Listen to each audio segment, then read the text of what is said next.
being in the NBA first and getting to see that there was really informative in terms of just another way that you can coach, that you can build relationships with guys and kind of create trust and create opportunity, but also work as a teacher.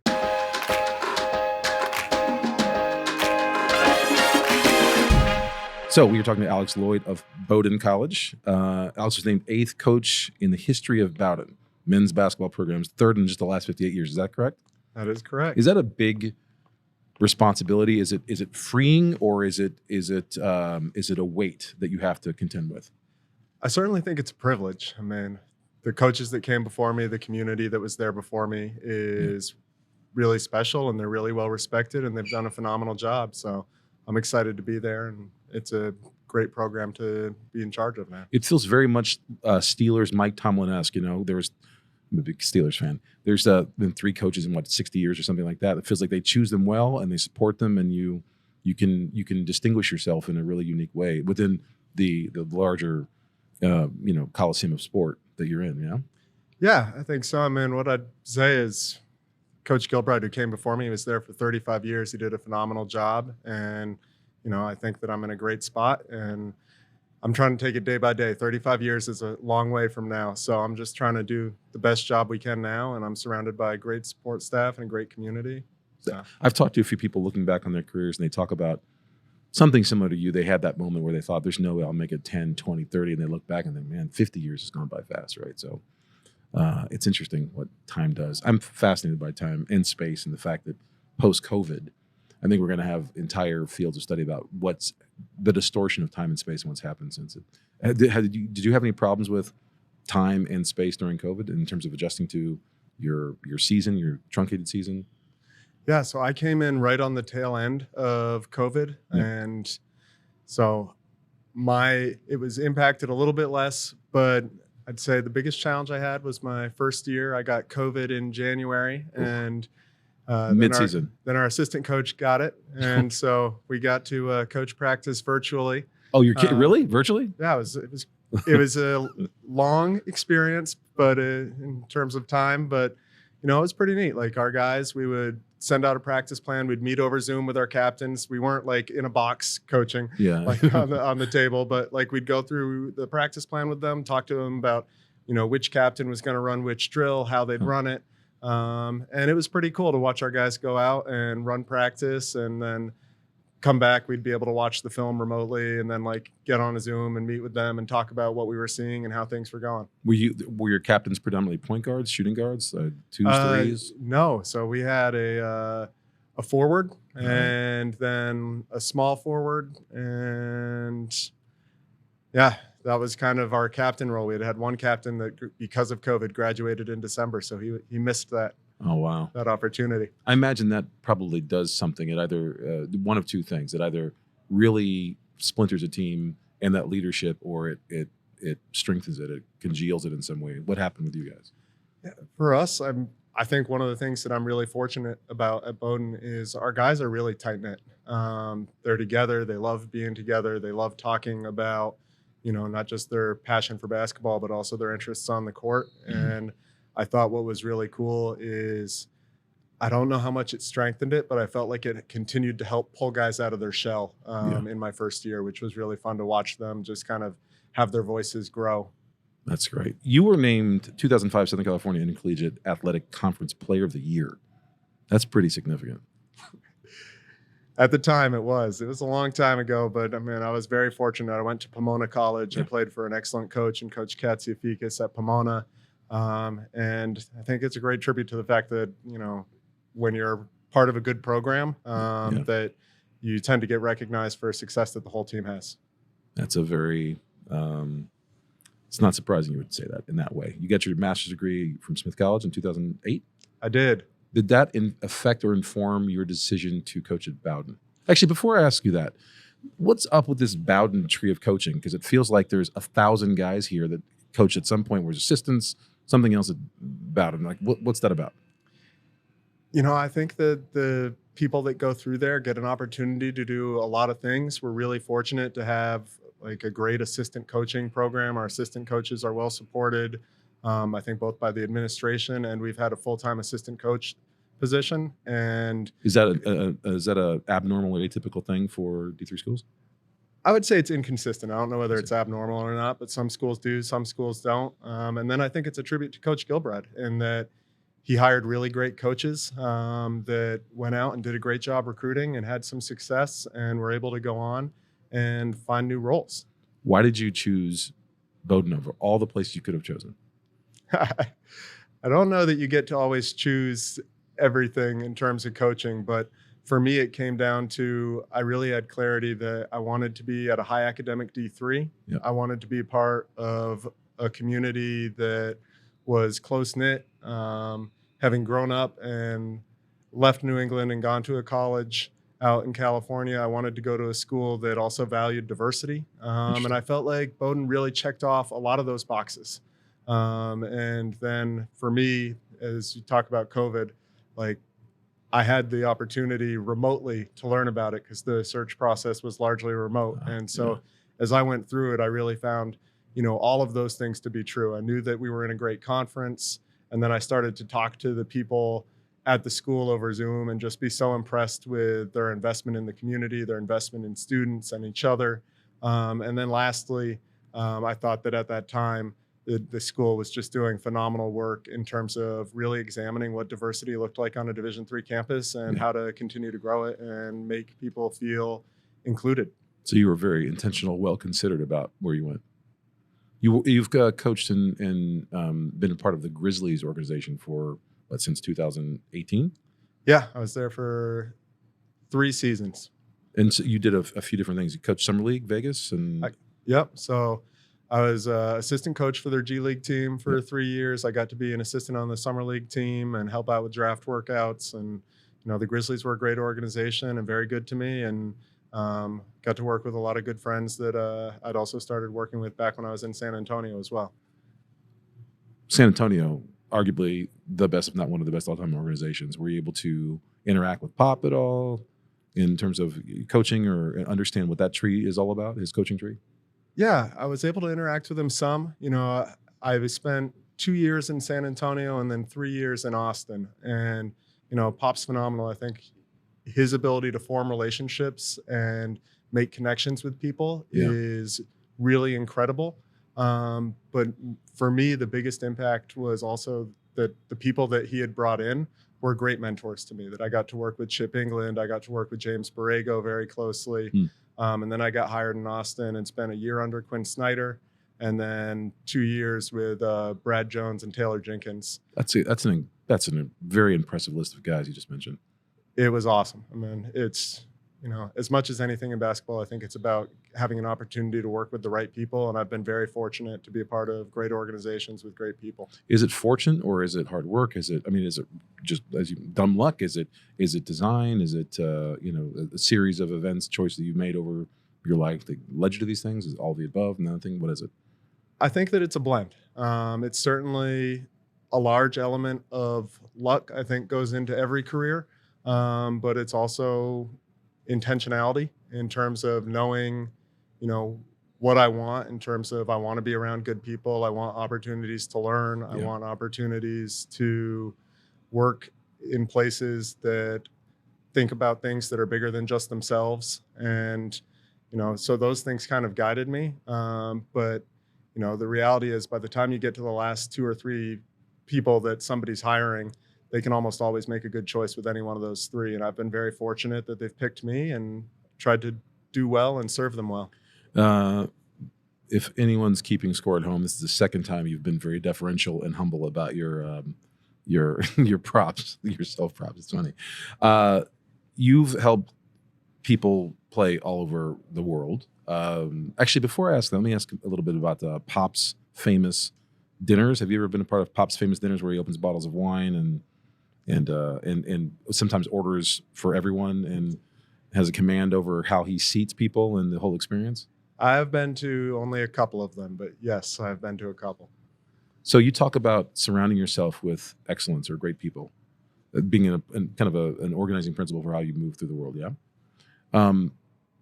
Does that stop with the people that you work with, or does it continue on into families and student athletes that you bring into your program?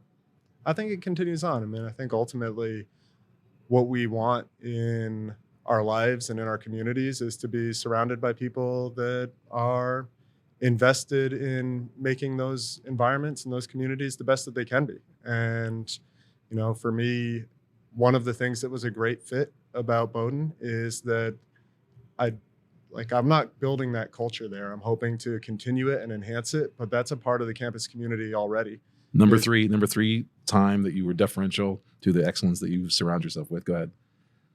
I mean, the excellence isn't about me. That's the great part about a community, right? Like it's not about me. And so one of the things that I think really makes Bowdoin stand out is that, if you talk to alums, you talk to recruits, you talk to students on campus about why they chose the school, it's that when they were there, it felt like a place that was really friendly, really welcoming, a place where people took an interest in, what you like to do. And, I think that that's a two-way street, that those people also have an expectation that when you're having a conversation that you're going to be interested in what they like and what makes them tick.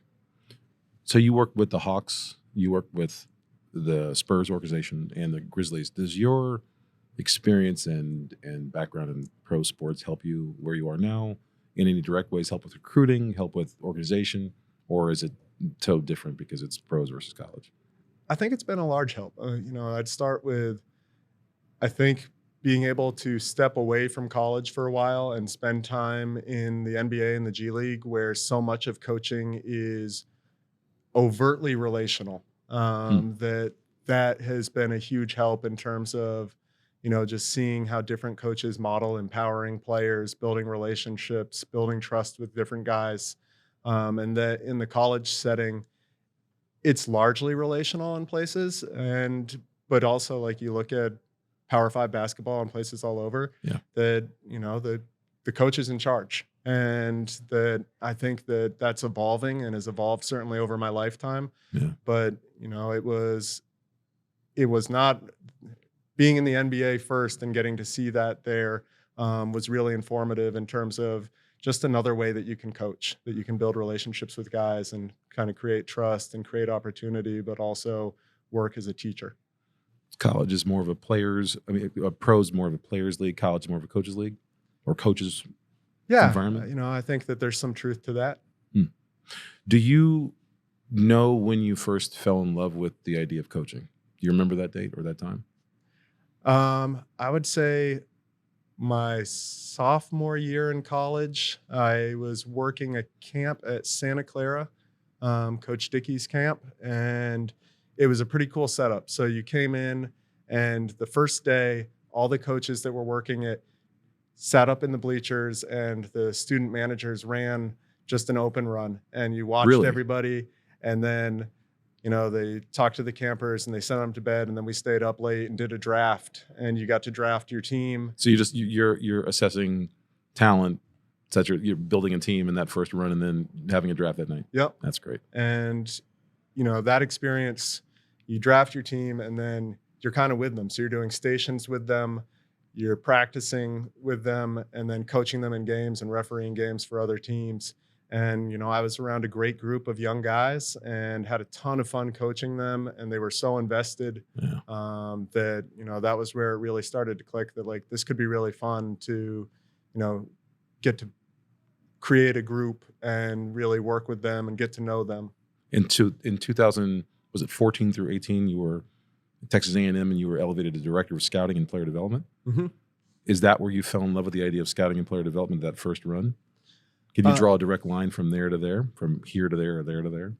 I think that for me, the player development piece really started in San Antonio. When I came in, I was working on video for the front office and helping Chip England and Brett Brown and then Chad Forcier on the court with player development, and just watching like the level of detail that they taught things with, and how like much energy and juice that those workouts had, that was really impactful for me. Yeah. And then I went to the G League with Coach Snyder, and like his level of detail and teaching and willingness to just spend time and go through, hours of film with me and talk about details. it was really like my opportunity to kind of go to graduate school for basketball. And I learned a ton there. But that was a huge point for me in really understanding, talking about teaching and development from that lens. So you have at least 3 advanced degrees, one from Smith College, the other 2, in School of Hard Knocks and being out there in the world. Yeah. Absolutely. So when you were building a team, what do you look for? Are you looking for in your perfect player? Are you looking for somebody who can create off the dribble, someone who can fit within your system, someone who could open up and improvise? Like, what are you looking for in a perfect, like, parent or student athlete wanting to join you? What should they be developing? Yeah. I'd start by saying, I think that this is the question that every coach has to answer in front of a camp, and that it's a little bit subjective, but you obviously have the sliding scale of athleticism and skill, and the less athletic you are, the more skilled you have to be. Yeah. So setting aside the fact that all of us want to coach a 6'8" wing that can play in the post, handle and pick and roll, and shoot 40% from 3. Much like I was in high school and in college and I pickup can games. see that about you, man. Yeah, even though I'm 6'3" and a half, I felt like I had a 6'8" game like that. Prototypical. Point forward. Point forward, exactly. Before, I would say, actually, a lot of my friends would joke that I would just rain 35-footers down. I'd tell them I was ahead of Steph Curry in terms of how deep I like to shoot logo threes. But anyway, go ahead. I love it. Yeah. So, setting that aside, some of the intangibles, I really want to get people that are invested in being a part of something that's bigger than themselves. I want to get guys who can think and play.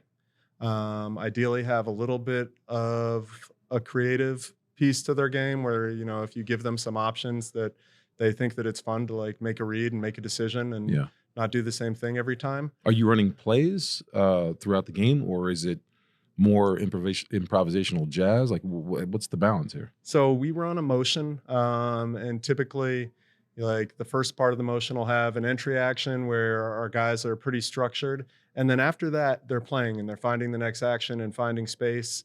And I love that, like being able to see them play, use their creativity, interact with each other. And then, I think that it's my job as the game goes over the course of the game or time and score, then to slow it down, call a set, give more direction in those instances, just to make sure that the team feels like it's stable and on the right path for the course of the game.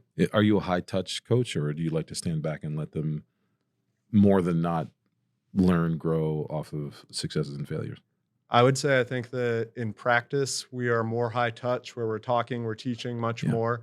And then in games that you hope that you've prepared your team, that you can give them a little bit more space to go out there and execute. So do you build that from the point guard? Do you build that from interior, or your 5 spot? Like, how do you build a team? I think that those attributes I talked about, that you're really hoping to find those in everybody. Obviously, I think that starting with the point guard's phenomenal, but one of the great opportunities in Division III is you come to an event like this, you go to a AAU tournament. This being the all academic basketball Absolutely. in Seal Beach. Yep. And like, you don't know who the best player is going to be. You don't know who the best student that can come to Bowdoin College is going to be. And so that could be a 6'8" center who happens to be great and he can think and play and pass and he's a ton of fun to work with. Or it could be a really great shooter, or it could be a point guard. So you're not recruiting for position, you're recruiting for I think you're trying to find you're trying to find the best fit and the best player that you can. And then, my job as a coach is to get the best talent that I can and make the system work around that. What's your journey? Where are you? Are you at Bowdoin for the next 30 years, or are you there for 5 then back to the pros? Are you opening up a organic coffee shop in Jackson Hole, Wyoming? What are you doing? Yeah, I hope I'm here for a long time. This has been, I'm a little unique in that even starting in the NBA, the reason that I left the Spurs and went to Smith to get a master's was... Wait. You left the Spurs to go get a master's? I did. Why? So I had pretty good clarity when I graduated that I'd had a phenomenal experience and that I wanted to be a Division III head coach in the high academic space. And you asked about like the deliberateness of choosing jobs, and like that's why I laughed a little bit. Like, I've wanted to be at a place like Bowdoin for years. And did you pursue the job, or did they pursue you, or I pursued the job? Wow. Were you aggressive in pursuing it? Were you laid back? Like, did you just let them know, hey, here's my float, I'm floating this out there? Or were you telling them, emailing them day in and day out, 2 a.m?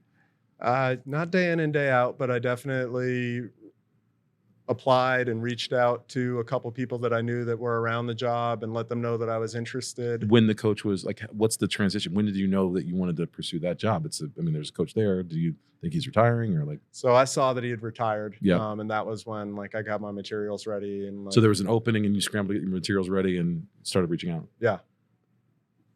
When you get the first, was it an email, phone call, first email? First email. Were you excited? Very excited. Were you nervous as well? I think, yeah. I mean, I think that's natural to be nervous about things that you want. Yeah. And so, yeah, I was a little nervous, but mostly excited to have an opportunity to get to know Bowdoin more and for them to get to know me a little bit more. Had you ever been to campus? I had been to campus. No, actually, I had not been to that school in the NESCAC before. So then how does it go from the first email you get back showing interest to when you're shaking hands or signing a contract? What are the steps? The interview process. Yeah. I had a really great first phone call. How long was the phone call? 10 minutes, 20 minutes, 30 was hours? Probably around 45 minutes. Okay. With the athletic director, Tim Ryan. And then it went from there to a little bit more of a formal interview to a Zoom process to another Zoom process. So we're 4 in at this point, if anyone's counting at home. And then, after that, it all blurs together a little bit. Right. But I was really excited to be offered the job and happy to get there. When you're in the third and fourth and all the other blurred parts of the process, is your excitement and hope growing, or are you more settled and feeling comfortable with the outcome no matter what it was? I think your excitement and your hope grow at that point. Yeah, that's great. So when you finally got the job, what did you do? Go out and celebrate? Just get focused? Didn't even celebrate like Kobe Bryant when he was drafted? He just gets back into the gym, or did you go out and just rip roar and have a great time? What'd you do? We were still at the tail end of COVID, so there was no place to go out. Yeah. But we ordered a nice dinner in. We being my wife and at that point infant daughter, and so we ordered a nice dinner in and celebrated at the house, and then started talking about what the move process would look like, and the things that I needed to wrap up for the Grizzlies and getting organized to get going with Bowdoin. Did you confirm or deny you changed your daughter's name to Bowdoin? Deny. Okay, well, Her name is Nalia. I have to ask. It's out there on the streets, but it's good to get confirmation that you did not. Your time with the Grizzlies, did you ever run into Ja? Did you ever run into, talk to me about some of the folks you interacted with there? Yeah, so a lot of the time was with the hustle and guys that people would know there. DeAnthony Melton was there. Bruno Caboclo was there. John Conchar was there. What were you doing with the Grizzlies during that time? So at that point, I was an assistant coach for the Memphis Hustle, which is their G League team. Yeah. But what's cool about the Grizzlies setup is that the Hustle practice in the Grizzlies practice facility. So same place. So same place, same court. We, they're on first or whenever kind of fits best with their schedule, and then we kind of fill in around that. And so, we got to be around a lot to see, Jaren Jackson, Dylan Brooks, Ja, all these guys come in, do their workouts, talk to them, see what the process is that they're going through. And then at the time, JB Bickerstaff was there my first year, then Coach Jenkins, and just to be around those guys and see their process and what they were doing was a phenomenal experience. Do you find that your bona fides in the pros helps you recruit like expressly, or is it more of a nuanced thing? I think it's mixed. I think what resonates with every recruit is a little bit different. I don't think that it ever really hurts, Sure. But I certainly think there are some recruits that are really interested in that and excited about that. And I think there are some that, like, that's nice. And like, tell me more about what the government department looks like. When you're talking to families, what do you tell a parent or a mom and a dad when they're asking why their son should go play for you? It's a good question. I actually have never been asked that directly by a parent. Is that right? Yeah. So, what I would say is, well, being a parent of an 11-year-old who has aspirations to play in college, why should my son come play with you? Yeah. If he's offered the opportunity? Yeah. What I'd say is that, first and foremost, that I think coaching is teaching, and I'm going to try to help your son have every opportunity to develop and grow. While I'm incredibly competitive and want us to win championships, I'm also really aware of where I coach, and that the purpose of coming to Bowdoin is to do things that are bigger than basketball, and that I'm going to be incredibly supportive and work with your son to make sure that all of his endeavors in the classroom and on the academic side, that he understands that that's really priority one, and that basketball's 1B. Bigger than basketball, meaning life, post-basketball, post-college, those kind of things? Absolutely. Yeah.